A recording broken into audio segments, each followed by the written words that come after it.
I work for the airline, crash and recovery. This job isn't hard. Most planes stay in the air after all.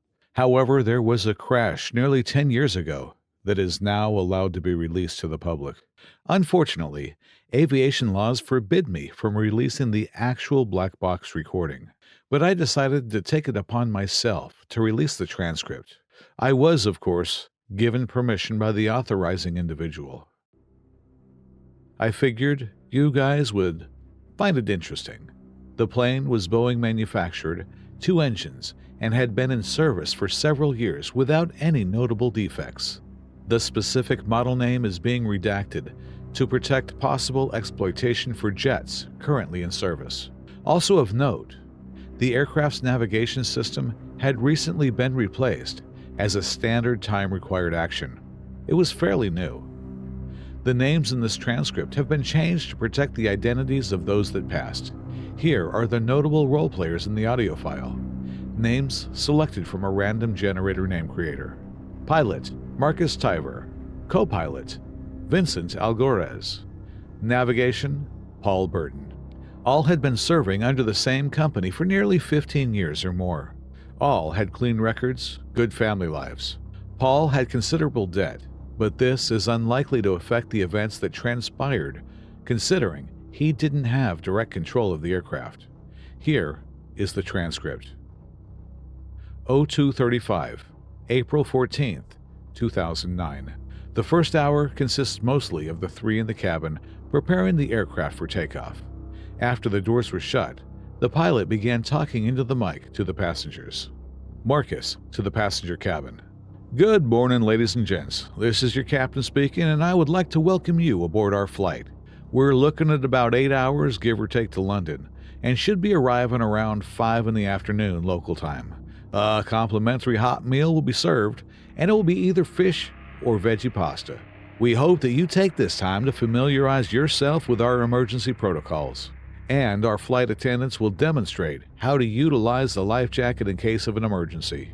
Overhead are gas masks if we encounter a loss of cabin pressure, and remember to secure your own before assisting others. In the unfortunate case that we land in a body of water, rafts will deploy from the sides of the aircraft. Please note of the nearest emergency exit to you. We're looking good on fuel, enough for a short hop and skip across the pond and then some. Haven't gotten confirmation on flight path yet. Nav equipment is set and ready to go though. L760, Chicago ground. L760, go ahead. Expected delay for takeoff.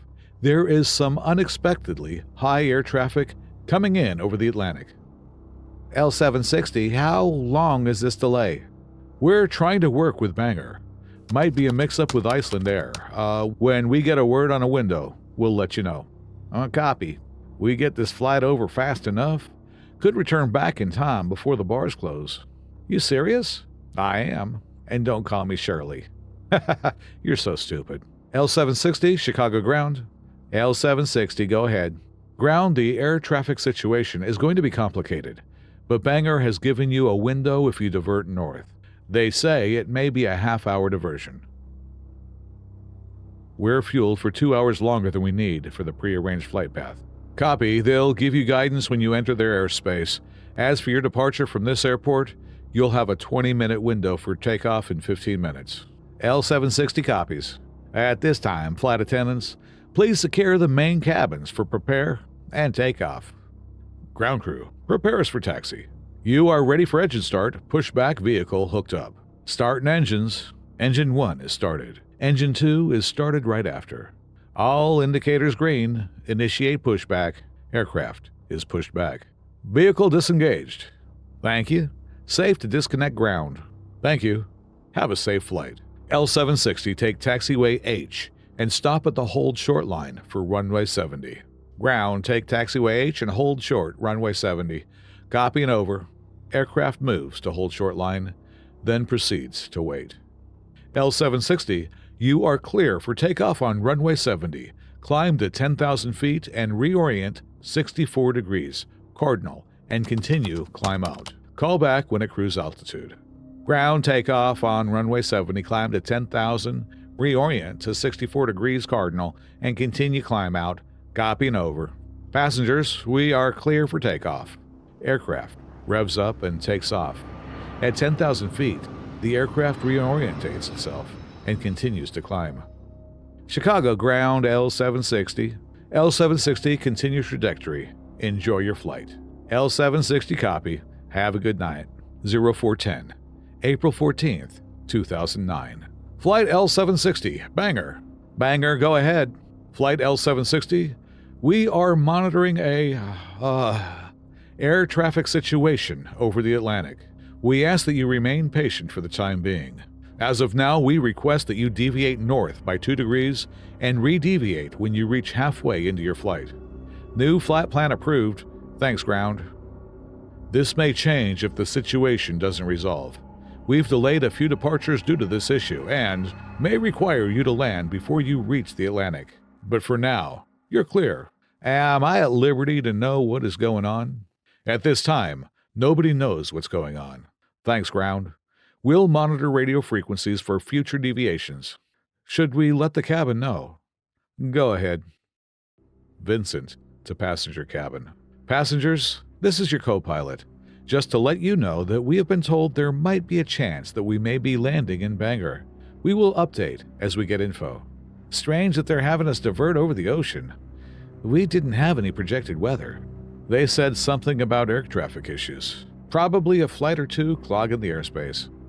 These flights are scheduled months in advance. Maybe some rich guy taking a private flight over the Atlantic.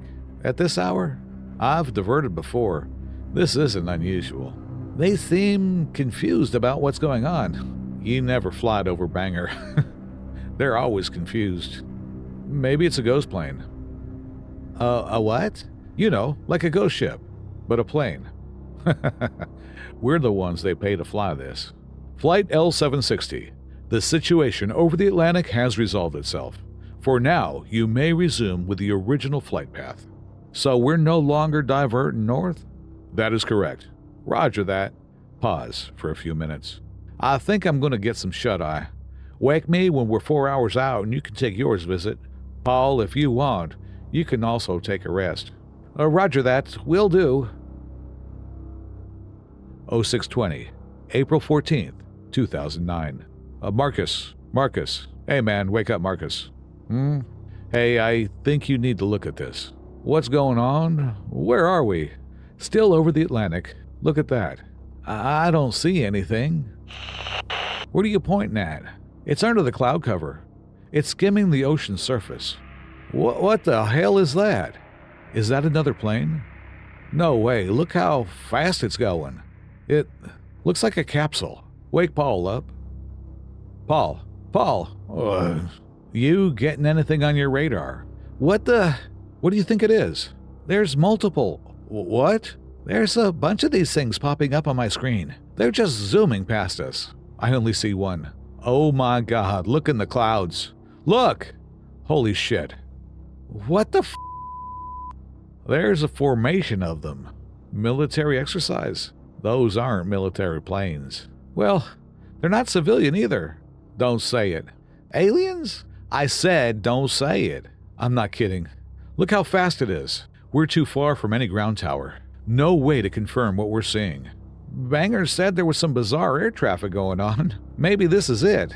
Should we turn back? No, we're just going to leave them alone and continue. I'm going to take some pictures. I'm going to try and communicate with them. Why? They're too close to our airspace. They probably don't speak any recognizable language.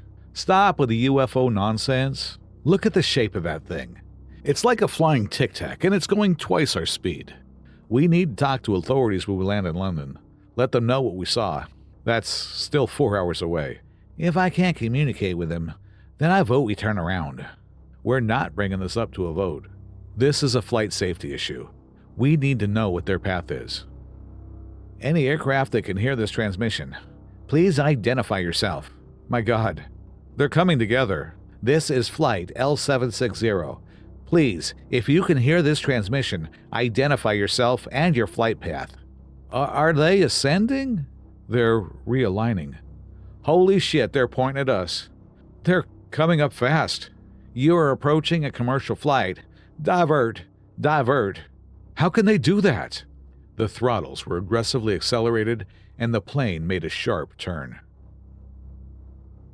At this point, there is a lot of static. The crew sounds like they're panicking as they turn the aircraft, but it is largely inaudible. The inaudibility lasts for 10 minutes, with the static reaching its climax midway through this section. Is it still there? I don't see it. How close did it get? It was right in front of us. Shit, man. Shit. Do you think it saw us? It turned in midair, like it was trying to orientate itself with us. How is that possible? We're not flying over the ocean with these things out there. We're turning this around. That may not be a good idea. Our navigation equipment has gone haywire. What? Something disrupted our GPS locator. It isn't tracking us anymore. It lost all power. Our generators are fluctuating too. How long have we been flying over the Atlantic? Almost an hour and a half. How much fuel? About 5 hours of flight left. There's a knock on the door, and the door is opened slightly ajar. Sir? Sorry to bother you, Marcus, but the cabin lights have gone out and the USB chargers aren't working anymore. There's been an electrical issue. We're tracking and turning this thing around. We can't tell anyone else what we saw. Not until we're back over land. You really think that was a UFO? What do you mean? You saw it, man. No engines on that thing. It turned around mid-flight, kept zigzagging around like the laws of gravity didn't apply. All right, listen up, Paul. I want you to try and get our navigation equipment running again. Restart the system, try cycling circuit breakers. Vincent, monitor engines. Let me know if anything starts acting up. Everything is running off a backup power source, but the engine indications are the only things working right. We were EMP'd. I don't know. I'm going to tell the passengers that we're heading back to land. Don't say anything about what we saw. I wouldn't even know what to say. At this time, the aircraft maneuvered around supposedly to reorientate itself towards Maine. After the plane is directed back towards the Americas, the pilot gasps and screams. It's following us! Holy shit! I can see it at the edge of my window. Where's it going? I don't care, Vincent. Tell the cabin we're going back. Does the on-flight radio work? This is your co-pilot speaking. We're encountering an electrical issue and have to return back to Bangor. Don't worry. This does not impact our ability to fly the aircraft, but we are turning back to Maine for some quick maintenance. I'm never flying over the ocean again.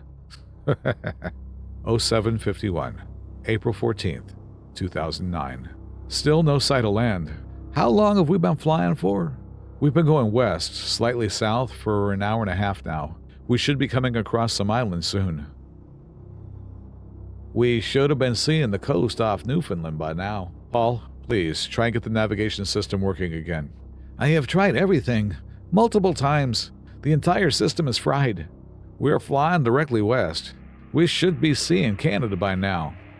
Maybe we're just getting close. We are flying against the wind after all.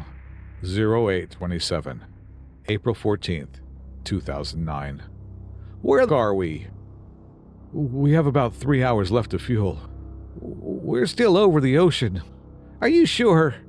Yes, I'm sure we turned the right way. 180 degrees. The sun is behind us. You see those reflections in the distance? You think those might be vessels? They're moving so fast. My God, what the hell is going on out here? 0910, April 14th, 2009. Bangor ground, L760. It's no use. Bangor ground, L760. What do we do if we need to land in the ocean? We're not landing in the ocean. Oh God. Oh God! Shit, it's back. It's catching up to us. We're going to crash into it. Go! Go! Go! Nose up! Nose up! The plane veers upwards as the pilot tries to outmaneuver whatever it is they're seeing. We're losing so much fuel. We need to slow down. It's right behind us. Marcus, we only have an hour and a half of fuel, and we're in the middle of the Atlantic Ocean. We have no idea where the nearest landmass is. It might not be trying to ram us.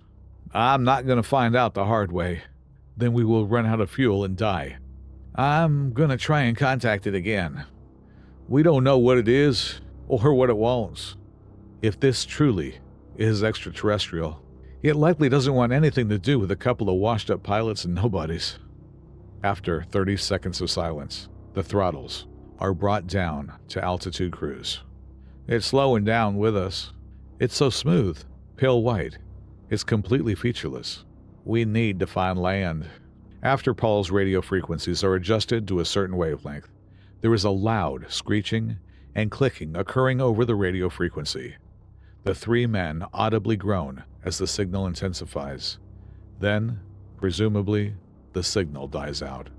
It's leaving again. We're going to crash in the Atlantic. Don't say that. We keep traveling with the sun. We will hit land soon. We won't have enough fuel to land. We'll have to find a strip if we have to. 10:20, April 14th, 2009. As the pilot speaks, the faint sound of someone crying in the back can be heard. This is either the co-pilot or the navigator. This is Margaret Tyver, pilot of L760. My co-pilot is Vincent Algarez. The navigator is Paul Burton. We came across some mysterious unknown phenomena and have been seemingly knocked so far off course that we have gone west for several hours and not hit any land. We are currently flying over the Atlantic at an altitude of 35,000 feet, give or take. Our altimeter isn't working, so I'm basing that off my observation. We are about to start descending as we only have 30 minutes of fuel left and will attempt to make a water landing if we are unable to find land. There are 140 souls aboard. Currently, there is something shining in the distance, but I know that it's the reflection of the things that followed us. I hope we make it, but I don't have much hope. We'll continue to monitor frequencies in the event that someone can contact us, or vice versa. Well, that's it. Nobody really knows what exactly the pilots think they encountered. Several aviation experts were brought in, and not many could come up with a reasonable explanation that would answer the failing of the equipment and the perceived paranoia of all three on board. Flight paths were researched, and the militaries of over a dozen countries were investigated. Nudd had said they were doing training exercises over the Atlantic that day. Flight L760 was discovered off the coast of Newfoundland, and if you never hear of it, there's good reason. Regarding a lot of the mysterious circumstances of the flight, and due to the unknowns, reporting of the crash was censored. Now that it's been several years and no new understandings of the incident have surfaced, it's been officially released. I thought it would be a good time to post this, in hopes that anyone might be able to present their own ideas. The final interesting fact about this flight is that during our initial investigation of the crash, it would have appeared to be perfectly survivable. The aircraft landed on the belly, and the landing gears were used as an attempt to cushion the land. However, none of the crew or passengers were ever found, and there have been no findings of any of their bodies.